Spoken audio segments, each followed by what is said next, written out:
Hello everyone. In my last video, I showed you how I do a grading and visibility study by hand. You might be wondering, how do I know the target I want to see is visible down the fairway from any given point on the tee complexes we've designed? There are a few different ways to test visibility, and one of them would be to create a drawing by hand or in AutoCAD called a profile or section drawing. In landscape architecture, a profile or section drawing is a visual representation that provides a vertical cross-sectional view of a specific area or feature within the design. This drawing typically shows the elevation changes and various design elements such as plants, hardscape features, and other relevant details. Profile or section drawings are essential for conveying how different elements interact with the terrain to help designers and stakeholders better understand the vertical relationships of the design. They are often used with plan views and elevation drawings to communicate the overall design intent. Profile or section drawings are always a good way to check things as you go, whether you're drawing things by hand or with a computer. Since I like to use both hand drawing and AutoCAD Civil 3D in my design work, I want to show you a quick and easy way to increase your workflow while testing for visibility along the way without actually having to recreate modified profile or section drawings after your line work is digitized. Of course, it is always good practice to do a final profile or section as part of your drawing and documentation package.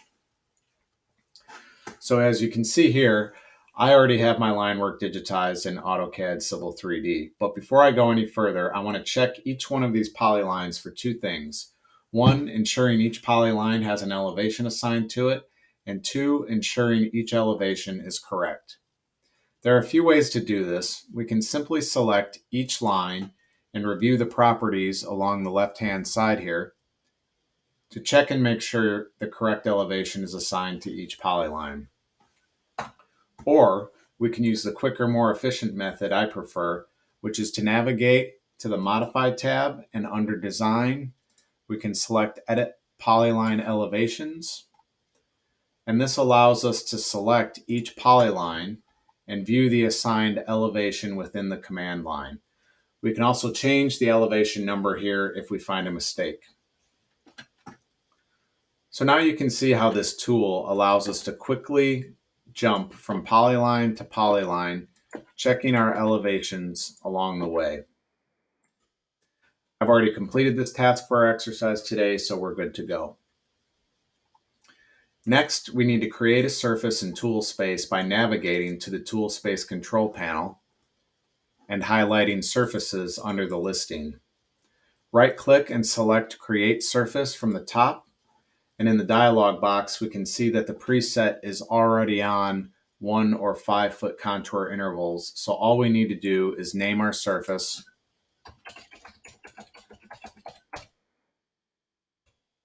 and hit OK.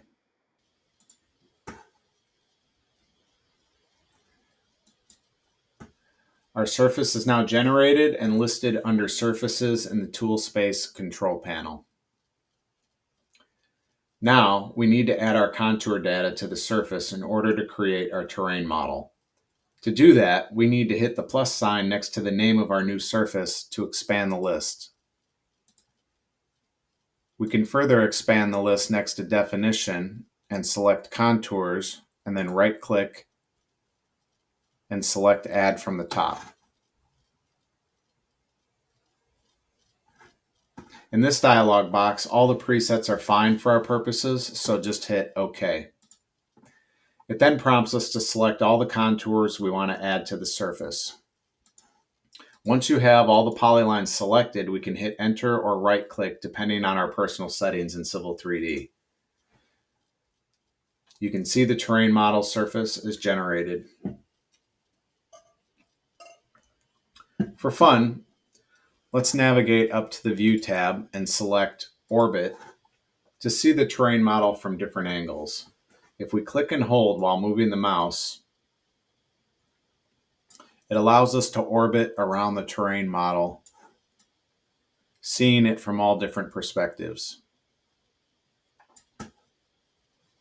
We can even position ourselves above and behind the back tees, looking back down the golf hole to gain a better indication of the character and strategy it presents. However, to check the visibility of various design features, we need to be viewing the golf hole from a human perspective. This is tough to achieve with any level of accuracy using the Orbit tool. So if we right-click and select Exit from the top, we can go back to the View tab and select our top view again to reestablish our 2D plan view. Next, we'll check the visibility using the Visibility Check tool under the Analyze tab. Select Point to Point, and first it asks us to select the surface we want to use. So let's select the surface we just created. Then it will ask us the height of the eye, or how tall our subject is. As mentioned, we want to test our visibility at a human scale, more specifically the perspective of a golfer standing on the tee preparing to hit their tee shot. For this, I like to use 5.5 feet as an average. I'm sorry if you're shorter than that. My apologies. Next, it's asking us where to position our player. We're going to place this subject towards the back half of the back tee because we know from our experience that this location is generally one that may have some visibility challenges depending on the terrain and what is located directly in front of us. In this case, the hole is mostly downhill, so much so that some of our features downslope may start blocking the landing areas and the barranca, which are critical elements for strategy on the short risk-reward par 4. If you can picture a player standing on the tee, they have a decision to make. Play it safe by laying up short to have a longer shot into the green, or go for it by trying to carry the barranca to gain an advantage in the form of a shorter pitch into the green. Without being able to see these features from the tee, the player's decision-making ability along with the design intent and character of the hole is greatly diminished, and that is not what we want here. So, we select our position, and now it's asking us for the height of the target, which is ground level or 0. And as we start pulling the visibility line, you can see that it has an arrow and the line is flashing green and red.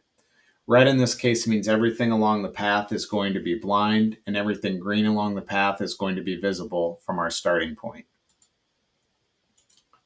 If we use one of the forward tees as an example and finish the line, we can see part of the line is red and part of the line is green, with a white dot somewhere in the middle.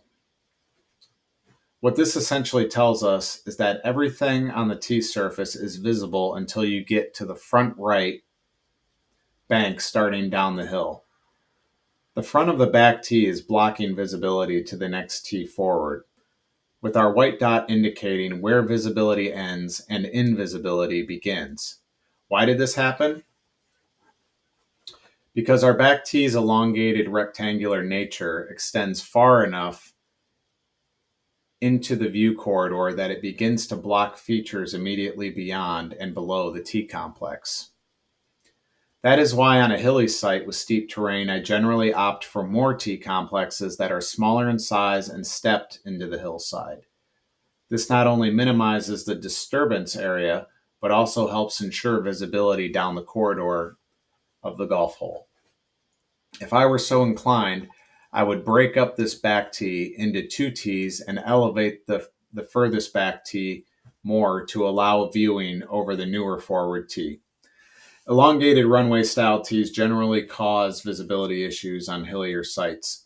This challenge is also persistent on driving ranges with a significant downhill slope extending away from the golfer.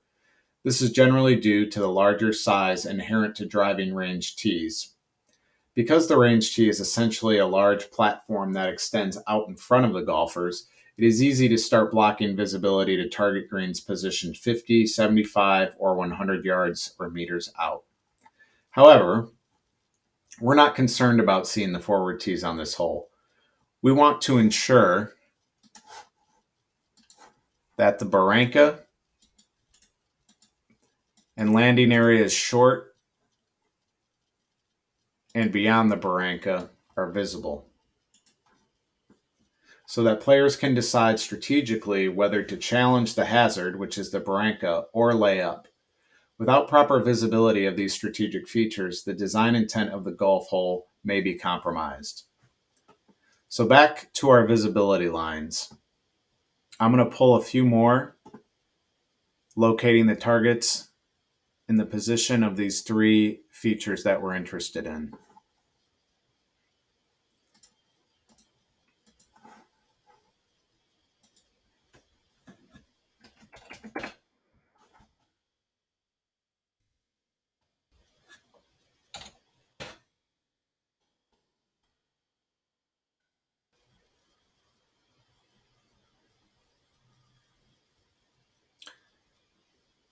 As we pull the target down the hill, you can see how these features read as being visible, as indicated by the green colored lines.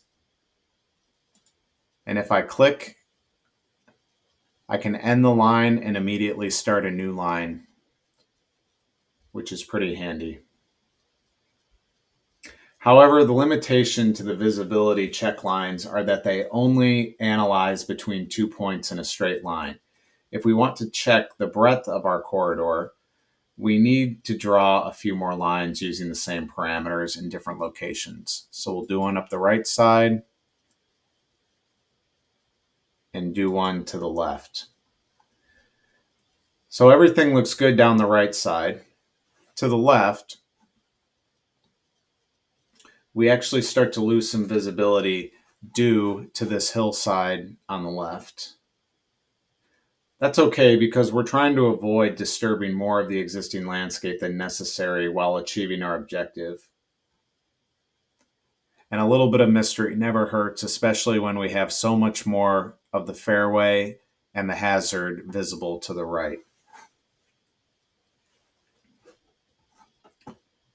But what about this bunker beyond the barranca? If I were a golfer, I'd want to see it from the tee before making my decision.